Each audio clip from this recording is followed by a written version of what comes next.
کی محنت، تبلیغ کی محنت، محنت تبلیغ کی محنت۔ الحمد لله وحده لا شريك له، ونشهد أن سيدنا ومولانا محمدا عبده ورسوله، صلى الله عليه وعلى آله وأصحابه وبارك وسلم www.markaziyatbeyan.com. أما بعد فقد قال الله تبارك وتعالى: هذه سبيلي أدعو إلى الله على بصيرة أنا ومن اتبعني سبحان الله وما أنا من المشركين. وقال رسول الله صلى الله عليه وسلم: ألا كلكم راع وكلكم مسؤول عن رعيته، أو كما قال عليه الصلاة والسلام۔ قابل احترام بزرگوں اور بھائیوں، یہ دنیا کی زندگی تو عارضی ہے، اور سو کی ختم ہو گئی، ہماری بھی ختم ہو جائے گی۔ اور یہاں جو آتا ہے وہ مرنے کے لیے آتا ہے، جو یہاں سے جاتا ہے وہ جینے کے لیے جاتا ہے۔ یہاں سے جو جا رہا ہے وہ ہمیشہ کی زندگی جیے گا، اور یہ دنیا کی زندگی تو آخرت کی تیاری کے لیے ہے۔ جو سمجھداری سے اپنے وقت کو اعمال آخرت میں لگائے گا وہ سمجھدار ثابت ہوگا۔ اور جو باپ نے پڑھتے دنیا کی چمک میں، اولاد کی محبت میں اور ادھر ادھر کی چیزوں میں پھنس جائے گا، اس کے آخرت ایسی برباد ہوگی جس کا نتیجہ یہ خود بھگتے گا۔ وہاں تو دو ٹھکانے ہیں، یا تو جنت میں جاؤ یا دوزخ میں جاؤ۔ اس واسطے اپنی آخرت کی تیاری کرنا سمجھداری ہے۔ آخرت سے غفلت، لاپرواہی یہ ہماری بدبختی نہیں، ہمیشہ کی ناکامی۔ اور یہ دنیا کی جو رونق ہے یہ تو عارضی چیز ہے۔ خواب کے اندر آدمی بادشاہ بن جاتا ہے، خواب میں آدمی ڈر جاتا ہے، خواب میں آدمی خوش ہو جاتا ہے، نتیجہ کچھ اور۔ دنیا کی عزت کو عزت نہیں، دنیا کی ذلت کو ذلت نہیں۔ ایک ایسا آدمی جس نے ہمیشہ عیش کی، عشرت کی، پوری سہولت کی زندگی گزاری، خدا کے حکموں کو توڑتے ہوئے، اللہ کی نافرمانی کرتے ہوئے، اس آدمی کو جہنم کے پاس سے گزاریں گے۔ ابھی جہنم میں داخل نہیں کیا جائے گا، پاس سے گزاریں گے، اور اس سے پوچھا جائے گا کبھی دنیا میں تو راحت نعمت دیکھی ہے؟ یہ کہے گا میں نے کبھی راحت نعمت نہیں دیکھی۔ ایک گزرنے میں سب کو بھول جائے گا۔ اس کے مقابل ایک ایسا آدمی جس نے ہمیشہ تنگی، پریشانی، مصیبت، لیکن اللہ کے عوامل کو، نبی کی سنتوں کو زندہ کرتا رہا، احکام خداوندی کا پابند رہا، وہ کسی حال میں گھبرایا نہیں، کیونکہ اس کو جنت کے پاس سے گزاریں گے۔ ابھی جنت میں داخل نہیں کیا جا رہا، پاس سے گزاریں گے۔ ابھی سے بات ماتا ہے، اس سے معلوم کریں گے کوئی ناگواری، کوئی پریشانی آپ نے دیکھی، یہ یوں کہے گا میں نے کبھی کوئی ناگواری نہ دیکھی نہ سنی۔ ساری زندگی کی ناگواریوں کو جنت کے گزرنے سے بھول جائے گا، کچھ بھی نہیں ہے۔ آخرت ایک دن 50,000 سال سے دن ہے۔ حساب کتاب شروع ہونے سے پہلے مخلوق خدا پریشان رہے گی، پسینوں میں ڈوب جائیں گے، کوئی کہیں تک کوئی کہیں تک، حال بہت عجیب قسم کا ہوگا۔ لوگ جائیں گے دوڑے ہوئے آدم علیہ السلام کے پاس، اور حضرت آدم علیہ السلام سے درخواست لگائیں گے ابا جان آپ سب سے پہلے نبی ہیں اور آپ سب کے ابا ہیں، آپ خدا کی درگاہ میں، خدا کی بارگاہ میں سفارش کریں۔ حساب سے شروع ہو، انہیں جہنم کی تکلیف معلوم نہیں ہے، موجودہ تکلیف سے گھبرائے ہوئے ہوں۔ حدیث پاک میں آتا ہے حضرت آدم علیہ السلام عذر کر دیں گے اپنی غلطی کی وجہ سے، میری ہمت نہیں ہے، اس واسطے مجھ سے چوک ہو گئی۔ انسانیت کا اور خدا کے نیک بندے ہونے کا تقاضا یہ ہے آدمی اپنی بھول کو یاد رکھے اور اس کا احساس اس کو ہمیشہ رلاتا ہے۔ حضرت آدم علیہ السلام عذر کر دیں گے، حالانکہ 40 سال رو چکے اور معافی منظور ہو گئی سارے نبیوں کے بعد میں۔ سارا آسمانی کتابیں ان کے اولاد کے حصے میں، اور جنت میں جانے والے سارے 120 سب کے انسان ان کی اولاد میں۔ ان تمام فضیلتوں اور حقیقتوں کے باوجود عذر کریں اور یوں ارشاد فرمائیں گے تم تو نوح علیہ السلام کے پاس جاؤ، وہ شریعت کے پہلے نبی ہیں، ان سے سفارش چاہو۔ لوگ دوڑے ہوئے آئیں گے حضرت نوح علیہ السلام کے پاس، آپ آدم ثانی ہیں، آپ ہماری سفارش کرو دربار الہی میں۔ حضرت نوح علیہ السلام بھی عذر کر دیں گے اور یوں کہیں گے میں نے ایک سفارش کی تھی اپنے بیٹے کے بارے میں، اللہ کو وہ پسند نہیں آئی۔ قرآن کے بارے میں اللہ پاک نے فرمایا نوح تم ایسی باتوں کو جو ہے نہیں کہنا چاہیے جس کا نتیجہ تمہیں معلوم نہیں۔ فوراً معافی مانگ لی نوح علیہ السلام نے، معلوم ہوا دائی قدم قدم پر معافی مانگے۔ نوح علیہ السلام نے معافی مانگ لی اور اس کے باوجود اللہ نے معافی کر دی، لیکن پھر بھی احساس رہے گا اپنی چوک کا، اپنی غلطی کا احساس۔ معذرت کر دیں گے میرے بس کی بات نہیں ہے۔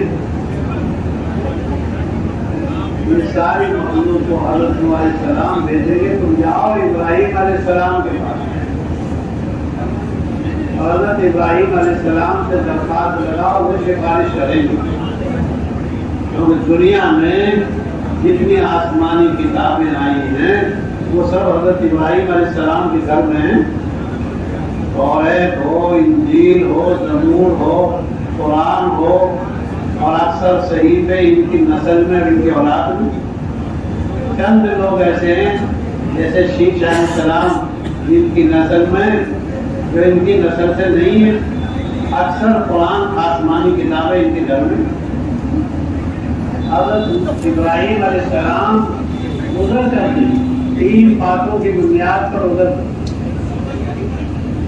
میں نے 3 باتیں ایسی کی ہیں جن کے اندر دونوں معنی تھے، اس لیے میری ہمت نہیں، تینوں باتوں کی وجہ سے عذر کریں گے۔ ہر دائی اپنی چوک کو، اپنی بھول کو سامنے رکھے، ہو گئی نہیں۔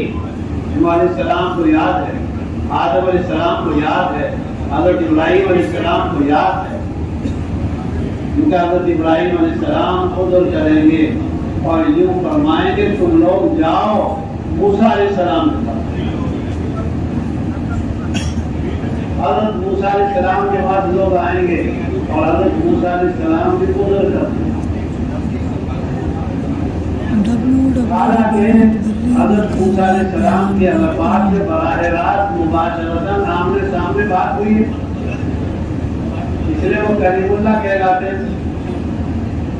حضرت ابراہیم علیہ السلام فرمائیں جاؤ بھائی اللہ کی ان کی بات چیت ہوئی ہے، جاؤ ان سے بات کرو، وہ جیسے سفارش کریں گے۔ لیکن حضرت موسیٰ علیہ السلام میں عذر کر دیں گے، معذرت کر دیں گے،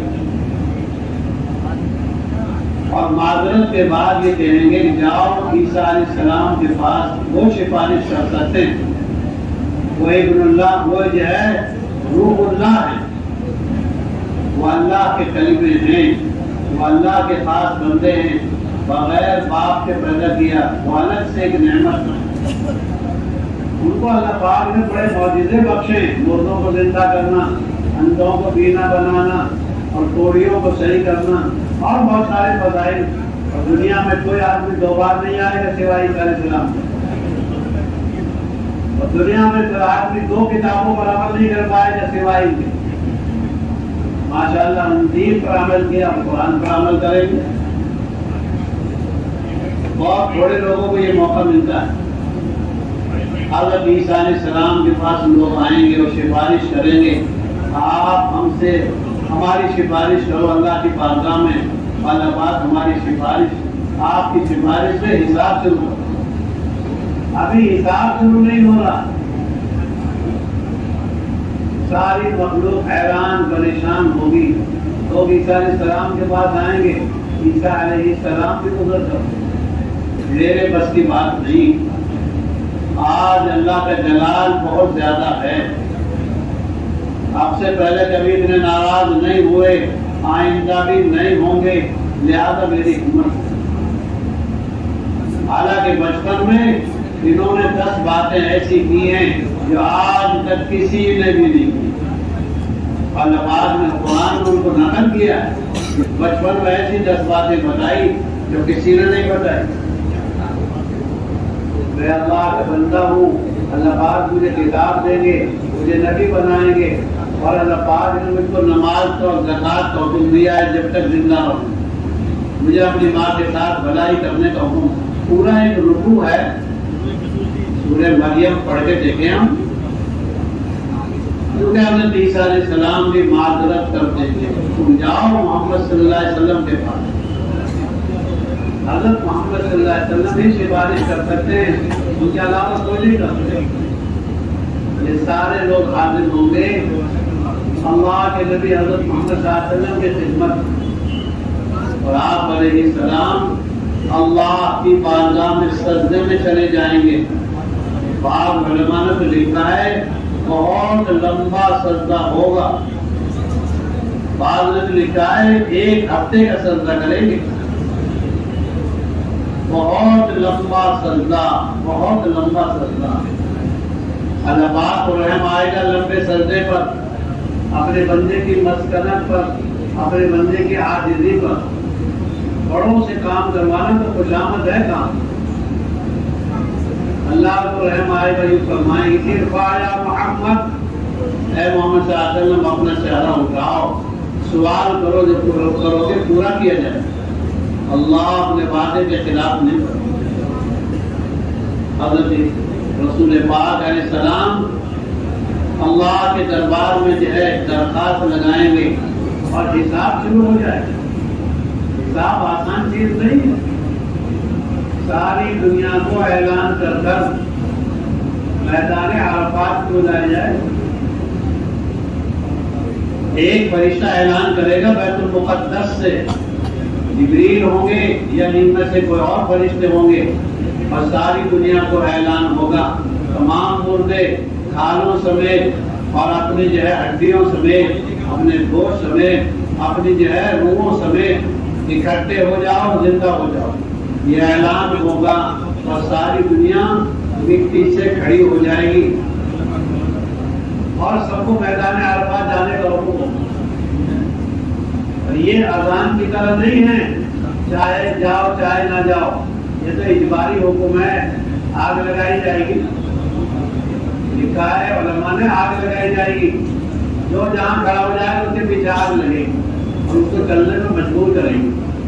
چرڑ چرڑ کے علاوہ دنیا میں کوئی آواز نہیں ہوگی، سب کو چلنے کی آواز۔ اللہ کا عرش اتارا جائے گا، اللہ پاک اتنے ناراض کبھی بھی ناراض نہیں، میدان عرفات میں اللہ پاک کا عرش اتارا جائے گا، حاملین عرش اللہ کا عرش سے لے کر آئیں گے، حساب شروع ہوگا، لکھا ہے آدھے دن میں حساب ہو جائے گا، بعض روایتوں میں بتاتا ہے تھوڑی سی دیر میں حساب ہو جائے گا، بعض روایتوں میں بتاتا ہے حساب تو ہوا ہے، حساب تو ہوا۔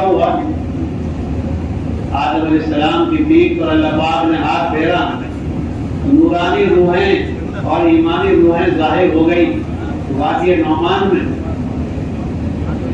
اللہ پاک نے فرمائے سب نورانی روحیں جنتی روحیں، آسمان قیامت تک کے آنے والی روحیں ظاہر ہو گئی، اور سب کے عمریں پیشانی پر لکھی ہوئی تھی،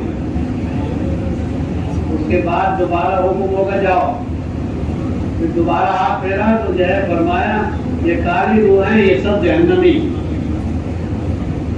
وحشت نحوست ان کے چہروں سے ٹپک رہی ہوگی۔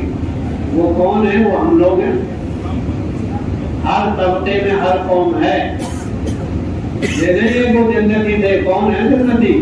جنتی جانور نہیں ہوتے، جہنمی جانور نہیں ہوتے، یہ تو دو قوموں کا معاملہ ہے، انسان اور جنات۔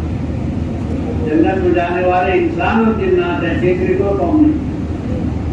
اس لیے احکامات خداوندی ہمیشہ ان دو سے وابستہ ہوتے ہیں۔ اس لیے سورہ رحمان میں وَبِأَيِّ آلَاءِ رَبِّكُمَا تُكَذِّبَانِ آتا ہے، تُكَذِّبُونَ نہیں آتا، اور تُكَذِّبُونَ بھی نہیں آتا۔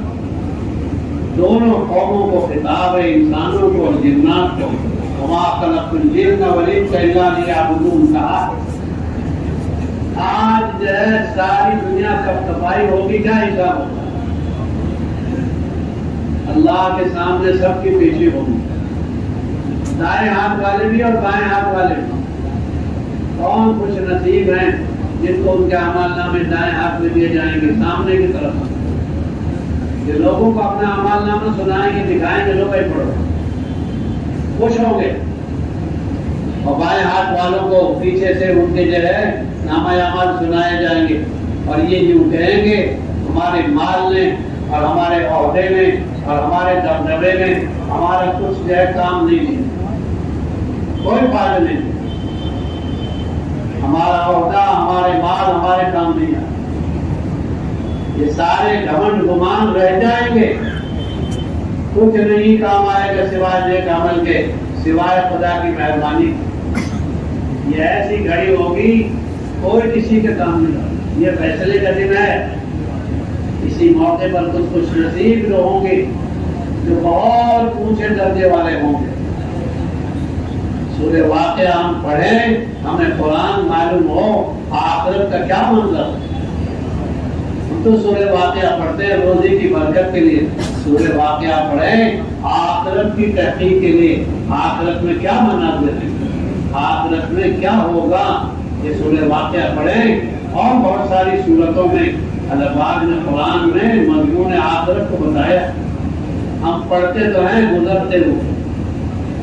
اللہ کے نبی علیہ السلام جنت کی آیتوں کو شوق سے پڑھتے، جنت کی آیتوں کو خوف سے ڈرتے ہوئے، پناہ مانگتے ہوئے۔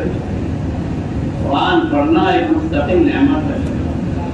یوں کہیں قرآن کا آیت بہت اونچے درجے والے پہلی قوموں میں سے ہوں گے۔ حضرت عمر کہنے لگے نبی جی پہلی امتوں میں سے اونچے درجے والے ہوں گے۔ آپ نے ارشاد فرمایا تو صبر تو کرو۔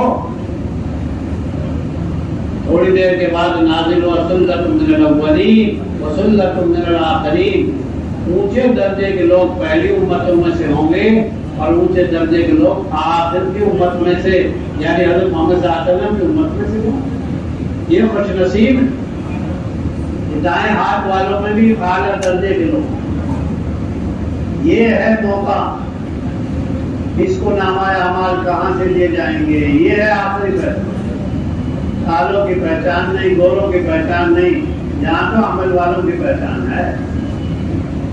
یہ ہے فیصلے کا دن۔ میرا جنت کا براہ راست فیصلہ ہوتا ہے یا آرام کا فیصلہ ہوتا ہے؟ کبھی جنت میں اور دوزخ میں نہیں بھیجنا ان کو، بلکہ بیچ میں ٹھہرا دو ان کو۔ ان کی نیکی اور برائی برابر اتری ہیں، لہذا نہ جنت میں جائیں گے نہ دوزخ میں جائیں گے، ان کو ٹھہراؤ۔ پھر اللہ کو کبھی رحم آئے گا، کبھی رحم آئے گا، لیکن جنت میں بھیجیں گے، جہنم میں نہیں۔ اس لیے ہم سوچیں میری نیکی کیسے پڑھیں۔ القاریہ ہم پڑھتے ہیں لیکن سوچتے نہیں کیا پڑھا۔ سورہ القاریہ روزانہ ہم پڑھتے ہیں جب موقع لگتا ہے۔ یہ تو فیصلہ آخرت ہے، جس کی نیکیوں کا وزن بڑھ گیا وہ فی عیشۃ راضیہ، مزیدار زندگی میں ہوگا، اور جس کی برائیوں کا جو ہے وزن بھاری ہو گیا، نیکیاں کم پڑ گئی، وہ حاویہ، اس کا ٹھکانہ تو آگ ہے، اس کا ٹھکانہ تو دہکنے والی آگ ہے۔ یہ روزانہ سننا، ہم گزرتے ہیں، پڑھتے ہیں، لیکن سوچتے نہیں کیا بتایا ہے۔ اگر سورہ القاریہ پڑھ کے سمجھے تو ہمیں ہوش آئے کہ کیا کہہ رہا ہے قرآن۔ اس واسطے میرے بھائیوں مسئلہ آخرت کا ہے، اس کی آخرت بن گئی، اس کی زندگی بن گئی، کیا ہے دنیا کی، بن جائے تو کیا ہے، بگڑ گئی تو کیا ہے، کہہ دن کی بنی کہہ دن کی بگڑی۔ اصل مسئلہ آخرت کا ہے، اور آخرت کی تیاری میں اللہ پاک نے کسی کو کسی کا محتاج نہیں بنایا۔ باپ نبی ہے اور بیٹا کچھ اور ہے، اور بیٹا نبی ہے باپ کچھ اور ہے، یہ تو خدائی نظام ہے۔ ابراہیم علیہ السلام اور ہیں، باپ اور، نوح علیہ السلام اور ہیں، بیٹا اور ہے۔ کوئی کسی کے سارے موقوف نہیں ہے۔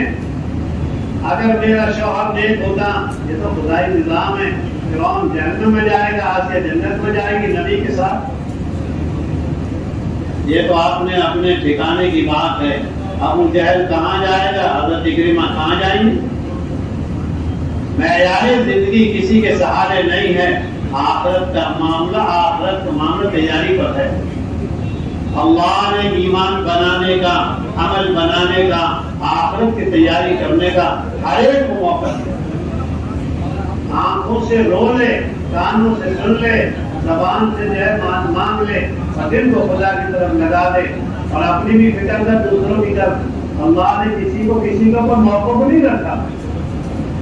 نادا اور چیز ہے، پوتا اور چیز ہے۔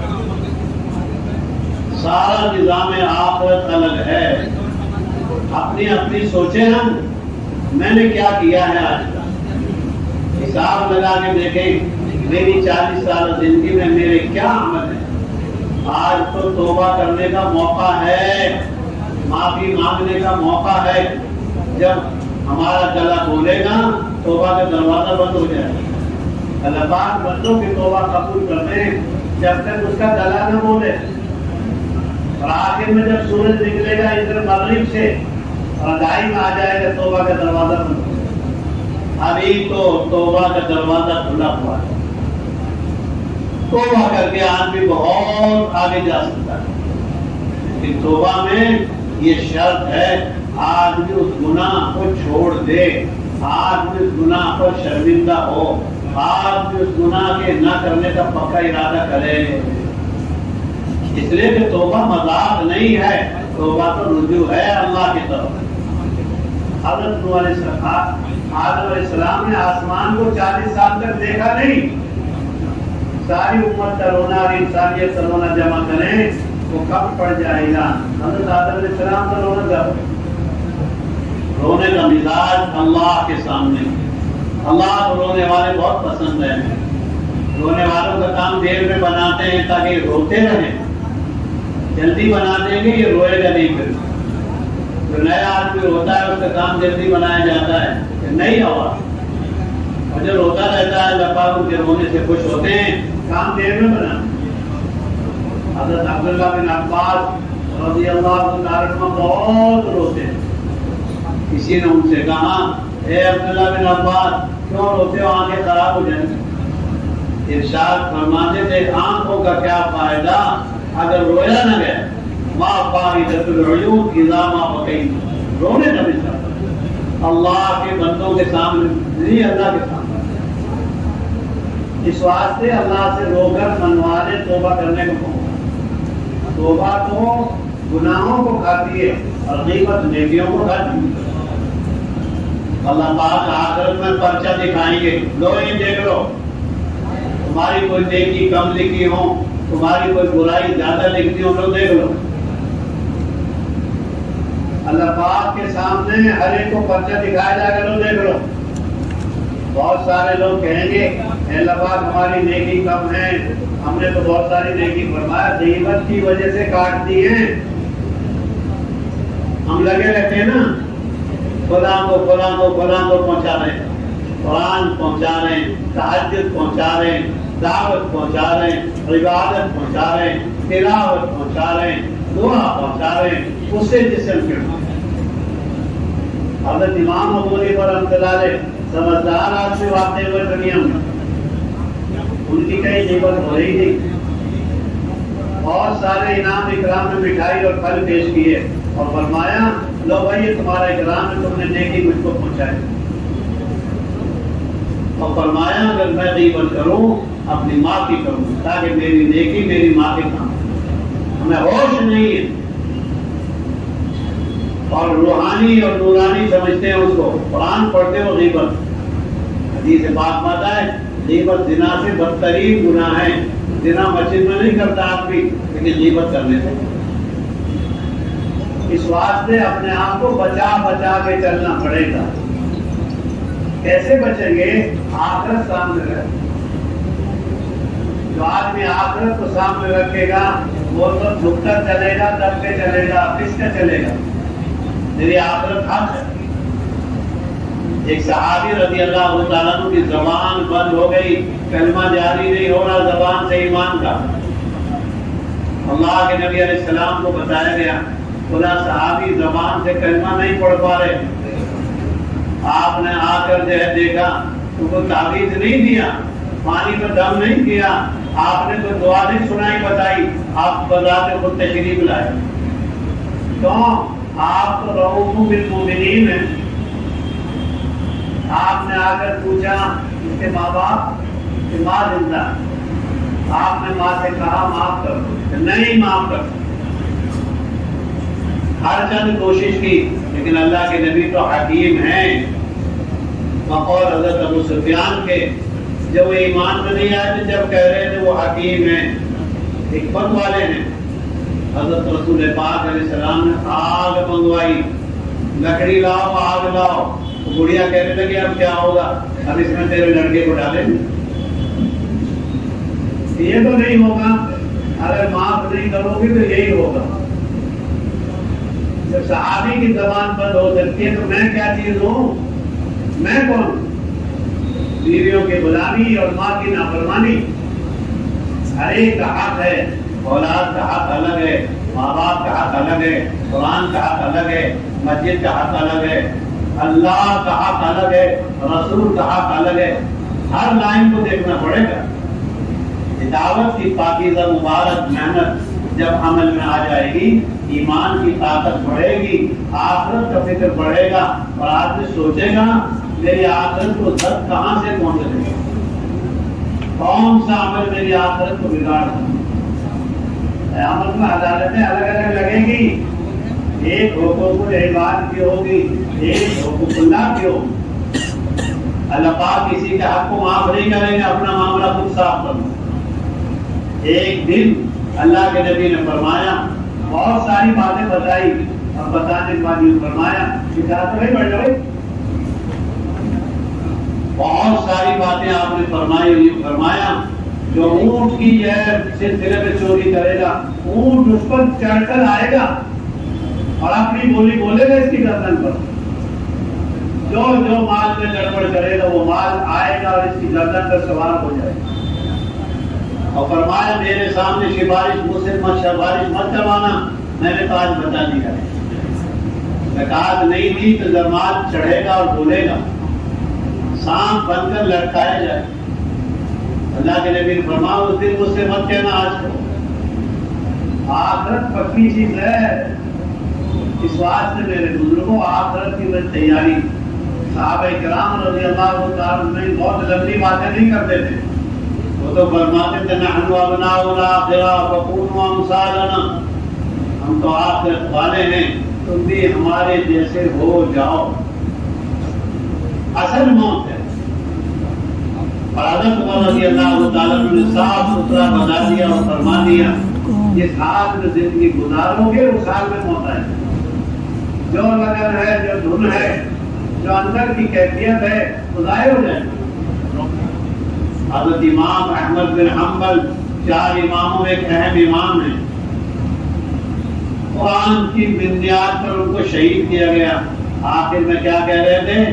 ابھی نہیں ابھی نہیں. بڑے بیٹے نے پوچھا جو بڑے اچھے عالم تھے، کیا بات ہے آپ؟ یہ شیطان یوں کہہ رہا کہ یہ آدمی میرے ہاتھ سے بچ گیا. میں یوں کہہ رہا ہوں ابھی نہیں بچا. جب تک آخری سانس ایمان پہ نہ نکلے. بہت لمبی عبادت، بہت لمبی دعوت، بہت لمبی تلاوت جب معتبر ہوگی جب خاتمہ ایمان پر ہوگا. خاص نہ ایمان پر۔ حضرت بلال رضی اللہ تعالیٰ عنہ سے کسی نے آگے، حضرت سلمان فارسی سے کسی نے آگے پوچھا آپ اصحاب رسول میں سے ہیں؟ فرمایا نہیں۔ کسی نے ان میں سے پوچھا آپ اللہ کے نبی کے ساتھ رہے ہیں، اللہ کے نبی کو آپ نے دیکھا؟ ہاں دیکھا۔ پھر آپ کیوں کہہ رہے ہیں کہ صحابی نہیں ہوں؟ فرمایا معاملہ آخرت کا ہے، میں اصحاب رسول میں شمار ہوتا ہوں یا نہیں ہوتا؟ میرا حشر کہاں ہوتا ہے؟ مسئلہ آخرت کا ہے، اور سوچ سوچ کے قدم اٹھانا پڑے گا میں کیسی زندگی گزاروں، مجھے کس حال میں ہوتا ہے۔ بہت سے لوگ ساری زندگی ایمانی زندگی گزارتے ہیں لیکن آخر میں الٹا کام ہو جاتا ہے۔ بہت سے لوگ جو ہے زندگی کچھ گزارتے ہیں، ہمیشہ چوکنا میں نے کیا کہہ دیا ہے اس کی طرف ذکر کروں، مجھ سے کیا نکل گیا ہے تو سوچ کے بولوں۔ نکاح میں بھی بولا جاتا ہے اور طلاق میں بھی بولا ہی جاتا ہے۔ حلال حرام الفاظ سے ہیں۔ اجنبی لڑکی اجنبی لڑکا ضابطے کے ساتھ ایک بات ہو گئی، نکاح ہو گیا۔ 60 سال سے ساتھ رہ رہی ہے، اجنبی جو ہے نہیں ہے، لیکن ایک بول غلط بول دیا، لو جاؤ تم کون یہ کون، سوچ سوچ کر بولنا پڑے گا۔ حدیث پاک میں آتا ہے ایک بول آدمی کو جنت کے قریب کر دیتا ہے، ایک بول آدمی کو اللہ سے ملا دیتا ہے، اور ایک بول آدمی کو جہنم کے قریب کرتا ہے خدا سے بولتا ہے۔ سوچ سوچ کر بولنا پڑے گا۔ میں نے کیا کہہ دیا ہے، میں نے کیا کر دیا ہے، کیسا جملہ بولا ہے، قوم میں جیسے توڑ ہے یا جوڑ ہے۔ ہر بول سوچنا پڑے گا، ہر نیکی سوچنی پڑے گی، ہر برائی کے آخر میں رونا پڑے گا۔ اس واسطے میرے بزرگوں لمبی چوڑی زندگی نہیں، کتنی زندگی ہے، تھوڑی سی زندگی ہے۔ اب میری کتنی باتیں کچھ پتہ نہیں، سوچ سوچ کے چلوں۔ حضرت نوح علیہ السلام سے پوچھا حضرت ملک الموت نے کیسا پایا آپ نے دنیا کی زندگی؟ ارشاد فرمایا میں نے تو ایسا پایا ایک گھر کے 2 دروازے ہیں، ایک میں سے داخل ہو گیا دوسرے سے نکل آیا۔ 1250 سال جس آدمی کی زندگی ایک قول کے مطابق وہی اٹھا کیا ہے 60 سال کی زندگی۔ چوکنا آدمی وہ ہے جو اپنے آخرت کو بنا کے چلے۔ کون سا بول میری زبان سے ایسا نکل گیا جس سے میری مسجد کو اور مسجد کی آبادی کو نقصان ہو؟ آج تو رونے کا موقع ہے، آج معافی کرنے کا موقع ہے، آج تلافی کرنے کا موقع ہے، آج اپنی زندگی بدلنے کا موقع ہے۔ کل کچھ بھی نہیں ہوگا، اس واسطے حکم ملا ہے قبرستان جایا کرو، حکم ملا ہے جنازوں میں شریک ہوا کرو، حکم ملا ہے آخرت کو یاد کیا کرو۔ قرآن کے بڑے مضمونوں میں 5 مضمونوں میں ایک بڑا مضمون ہے آخرت، جنت کا استحقاق، روزت کا استحقاق۔ حضرت عثمان غنی رضی اللہ تعالیٰ عنہ قبر کے تذکرے سے اتنا روتے داڑھی مبارک تر ہو جائے۔ کسی نے پوچھا آپ جنت کے اور دوزخ کے تذکرے سے اتنا نہیں ہوتے جتنا قبر کے تذکرے سے؟ ارشاد فرمایا آخرت کی گھاٹیوں میں پہلی گھاٹی ہے حفرۃ من حفر النیران اور روض من ریاض الجنہ، یا بھی یہ جنت کے باغوں میں سے ایک باغ ہے، جہنم کے گڑھوں میں سے ایک گڑھا ہے۔ ابھی مردے کو دفن کر کر لوگ گھر نہیں پہنچ پاتے، واپس ہوتے ہیں اور مردوں کی جانے کی مردے کو جانے والوں کی واپسی کی آواز آتی ہے، اور 2 فرشتے آتے ہیں مبشر و بشیر، منکر اور نکیر۔ اب کون سے آئیں گے کس کے پاس؟ برے عمل والے کے پاس آئیں گے منکر نکیر، خطرناک شکل ہوگی، آج بھی دیکھ کر ڈر جائے، اور اچھے عمل لے کر گیا ہے مبشر و بشیر اس کے سامنے آئیں گے۔ نماز ایک طرف، زکوٰۃ ایک طرف، تلاوت ایک طرف، روزہ ایک طرف، بقیہ اعمال خیر ایک طرف۔ اس سے پہلے سوال ہوگا ہمارا رب کو، ہمیں یہ بتاؤ تمہارا رب کون؟ اب اس نے دعوت کی مبارک محنت کے ذریعے اور عبادت کے ذریعے اور تلاوت کے ذریعے جو انہیں دھونے کے ذریعے اللہ کی عظمت کو دل میں اتارا ہے. یہ کیا کہ لغت اللہ. حضرت محمد صلی اللہ علیہ وسلم کو ایک دشمن نے، آپ آرام فرما رہے تھے، آپ نے تلوار لٹکا لی ایک درخت کو. اس ناسمجھ نے آپ کی تلوار کو لے کر سونٹ لیا اور کہنے لگا میں یحفظک منی، اے نبی جی آپ کو میری تلوار سے کون بچائے گا؟ جیسے اس نے سوال کیا اللہ کے نبی نے فرمایا اللہ. اتنی حیرت اس پر پڑی اور اتنی جو ہے تاثیر اس پر ظاہر ہوئی، لڑکھڑا گیا ہاتھ سے تلوار کے لیے. بعض روایت میں بتا جبریل نے آ کر تلوار کو گروایا. اللہ کے نبی نے تلوار کو اٹھایا اور یوں پوچھا میں یحفظک منی، اب تجھے کون بچائے؟ تو کیا کہتا ہے دیکھ لیجیے آپ بھی مہربان ہو جائیے مجھ پر. ہر موڑ پر ہر موقع پر میری طبیعت خدا کی طرف چلے. دعا والوں کے پاس بھاگ رہا یہ بھی کمزوری کی بات.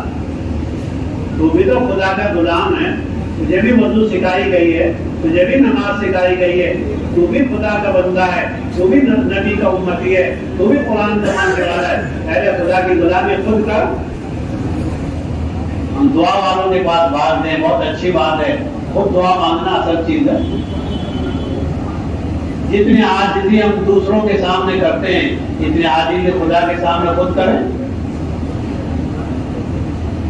دعا مانگنے کا مزاج، اللہ کی خوشامد کرنے کا مزاج، اللہ کے سامنے رونے کا مزاج، ہر موقع پر اللہ اسباب کو مقدم کر رہا ہے یا اسباب میں الجھ رہا ہے، یہ خدا سے یقین کے کمزور ہونے کی نشانی.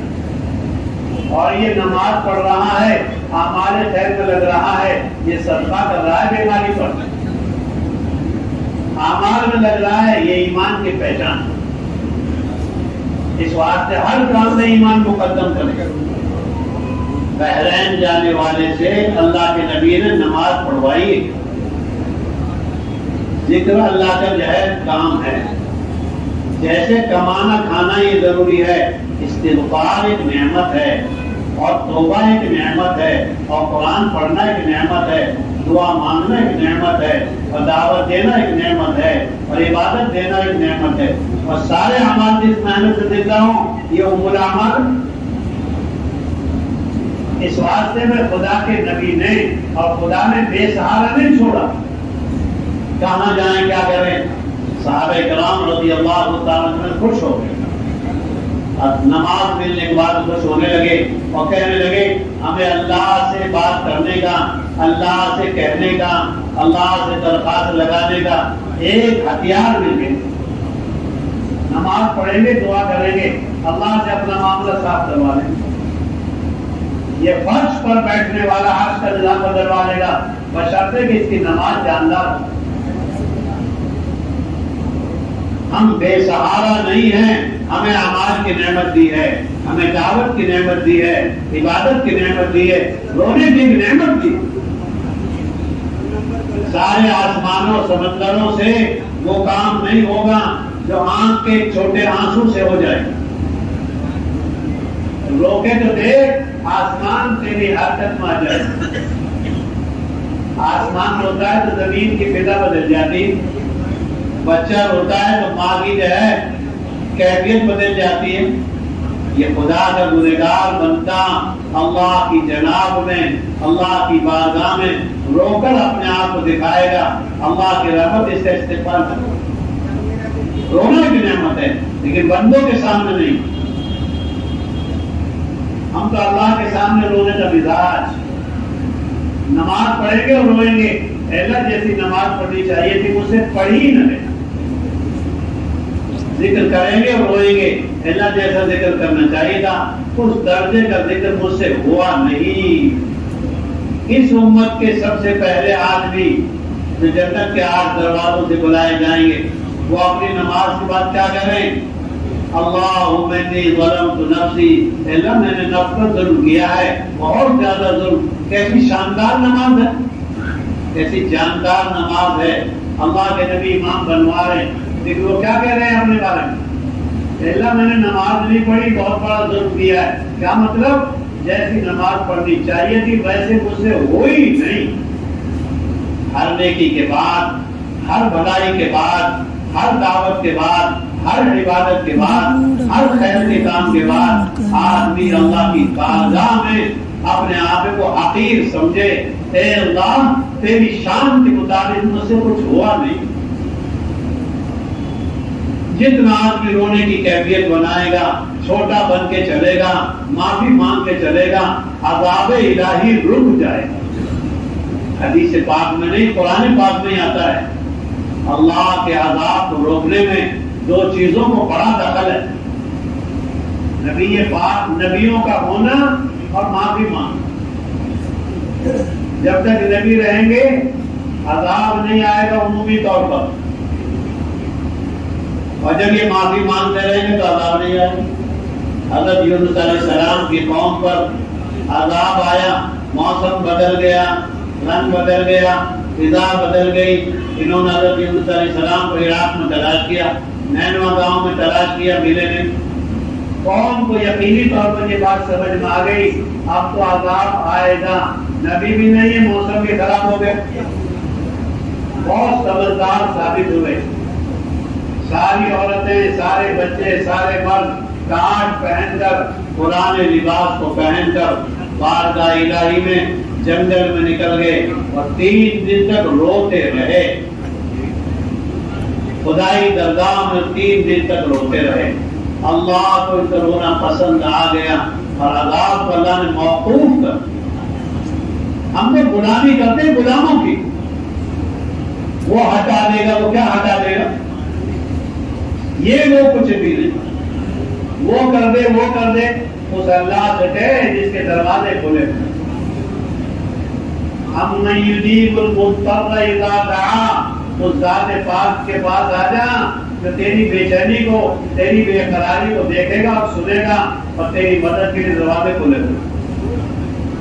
اس واسطے میرے بھائیوں، اللہ کے سامنے بڑی سے بڑی نیکی کے بعد ہم یوں کہیں گے اے اللہ قربانی دی نہ گئی، میرا چلہ صحیح لگا نہیں، اے اللہ مجھ سے ذکر ہوا نہیں، مجھ سے دعوت کی کیا ہے قربانی کی کیفیت صحیح بنی نہیں۔ بڑے لوگ کیا کہتے تھے وما عرفناک حق معرفتک، اے اللہ ہم نے آپ کو پہچانا نہیں، اے اللہ آپ کا جو ہے ہم نے مرتبہ پہچانا نہیں۔ وما عبدناک حق عبادتک، ہم نے آپ کی عبادت کو کوئی حق ادا نہیں کیا۔ اس واسطے رونے کی کیفیت عمل کے اخیر میں حضرت علی کا معمول تھا رضی اللہ تعالیٰ عنہ وارضاہ، جب عمل کر لیتے اللہ کی توفیق سے اس کو قبول کروانے کی فکر میں لگ جاتے۔ کیسے یہ قبول ہوگا؟ عمل قبول ہوگا ایمان سے، عمل قبول ہوگا اخلاص سے، عمل قبول ہوگا اتباع سنت سے، عمل قبول ہوگا بارگاہ الہی میں خوشامد سے۔ حابیل کا عمل قربانی والا پسند آ گیا، قابیل کا مردود ہو گیا۔ بھائی نے بھائی سے کہا، دشمن نے دوست سے کہا، کہاں یہ بھائی ہیں؟ کیوں کہ بھائی تیرا عمل تو قبول ہو گیا، میرا تجھے مردود ہو گیا، کیا بات؟ صاف ستھرا بتا دیا قیامت تک کے لیے۔ انما یتقبل اللہ من المتقین، اللہ عمل قبول کرتے ہیں تقوی والوں کا۔ ضابطہ خداوندی سنا دیا حابیل نے قیامت تک کے لیے، جو عمل قبول کروانا چاہتا ہے وہ تقوی اختیار کرے، اور تقوی کہتے ہیں الخوف من الجلیل، اللہ کی ذات سے ڈر، والرضا علی القلیل، تھوڑے پر راضی ہو جائے۔ یوں کہیں تھوڑے پر راضی ہو جا اور موت کی تیاری میں لگ جا، یہ ہے تقوی۔ تقوی کے وعدے برحق ہیں۔ اس واسطے میرے بھائیوں رونے کا مثال، دعوت دیتے ہوئے روئیں گے، اللہ مجھ سے کام ہو نہیں رہا، عبادت کے روئے کر کے روئیں گے، تو کیا کروں میری جو کمزوری ہے، تلاوت کر کے روئیں گے، نماز پڑھ کے روئیں گے، ذکر کر کے روئیں گے، توبہ میں روئیں گے۔ رونے والا آدمی بہت آگے جاتا ہے، رونے والا آدمی بہت آگے جائے گا۔ اس واسطے میرے بھائیوں اللہ کے سامنے تنہائیوں میں رونا، جو آدمی تنہائی اچھی بنائے گا لوگوں کے دل میں عزت عظمت محبت اتر جائے گی۔ اللہ سے ڈر تنہائی میں جہاں کوئی نہیں دیکھ رہا۔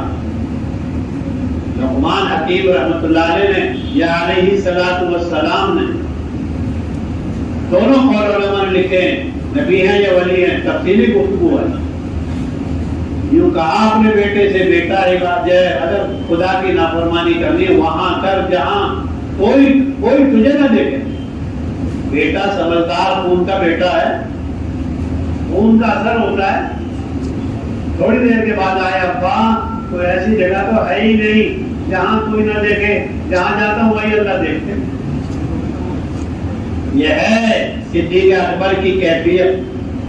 جب اپنی ضرورت سے فارغ ہونے کے لیے بیٹھتے تو یوں کہتے کئی فاقی حاجتی اللہ یوانی، میں اپنی ضرورت کیسے پوری کروں اللہ دے کر۔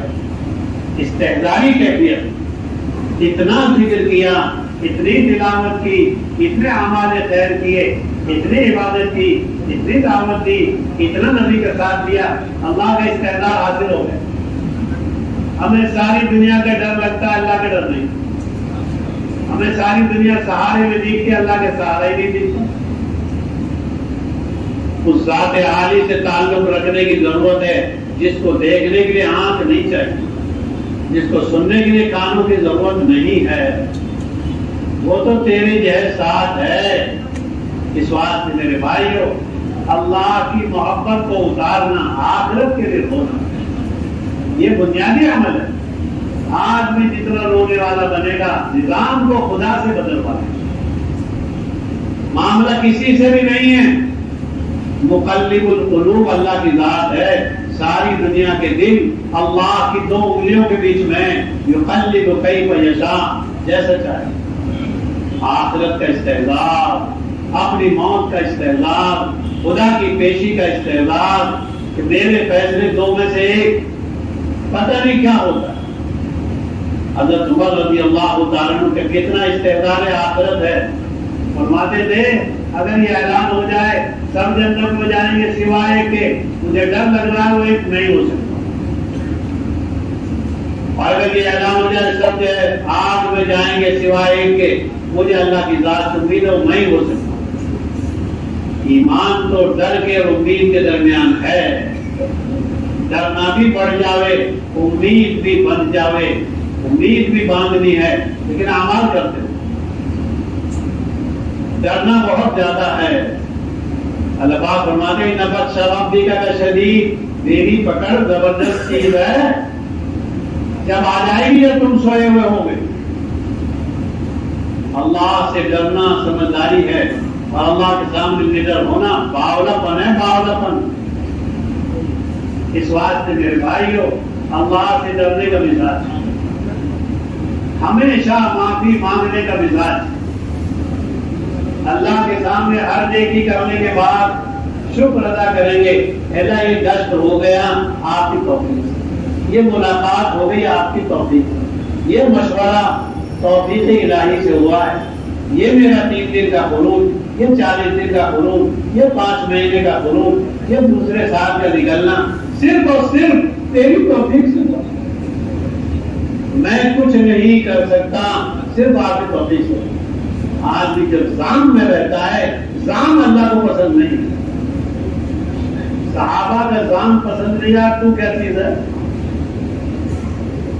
یاد کرو حنین کے گھمنڈ کو، اذا عجبتکم کثرتکم فلم تغن عنکم شیئا۔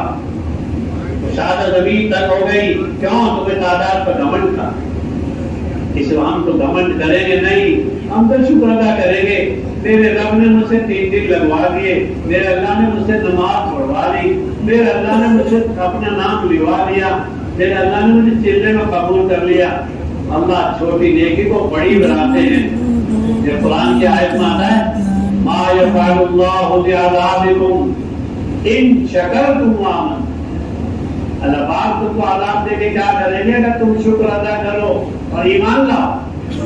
اس آیت میں شکر پہلے ہے، ایمان بعد میں۔